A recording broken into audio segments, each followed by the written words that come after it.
Hello, আসসালামু আলাইকুম বন্ধুরা। দেখো, আজকে তোমাদের সাথে আমি মজার ইয়ামি চিকেন কোরমা, মুরগির কোরমা কীভাবে করব সেটা দেখাবো।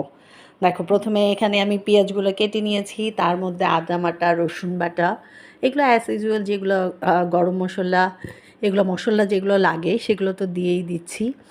এই যে দেখো, সব কিছু আমি আগে এই মুরগিটা ধুয়েও আমি আগে রেডি করে রেখে দিয়েছিলাম। তারপরে আমি এখানে বাদাম বাটা, সব পেস্তা বাদাম, কাজু বাদাম এগুলো বেটে রেখেছি। তারপরে এই যে আমি এখানে ধনিয়া গুঁড়া, জিরা গুঁড়া এগুলো দিয়ে ভালো করে পেঁয়াজটাকে কষিয়ে নিব। তারপরে মুরগিটাকে তো আমি আগেই ভালো করে ধুয়ে যে যেরকম সাইজ করে 8 পিস করে করে নিয়েছি আমি। তার মধ্যে লবণ দিব, দিয়ে আমি মুরগিটাকে একটু ভালো করে নাড়বো। এই যে আমি আরেকটু লবণ দিয়ে দিলাম, যেন ভালো মানে এটা পরিমাণ মতো স্বাদ, লবণ ঝালকে কেমন খায় এটা তো আসলে তার উপর নির্ভর করবে। তো তারপরে আমি এই যে এভাবে নাড়বো।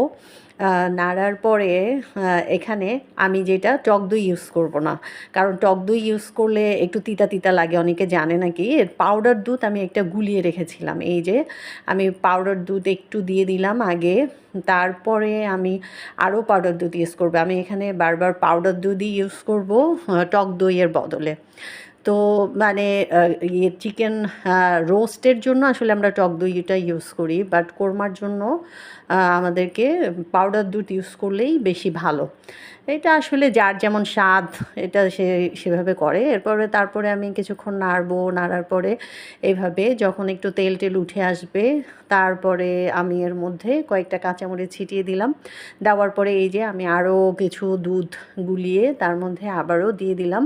এই যে দেখো, অলরেডি কালারটা কিন্তু অনেক সুন্দর একটা কালার চলে আসছে। তারপরে আমি এর মধ্যে গোলমরিচ ছিটিয়ে দিলাম। দেওয়ার পরে তারপরে আমি নামিয়ে নেব। তো আল্লাহ হাফেজ।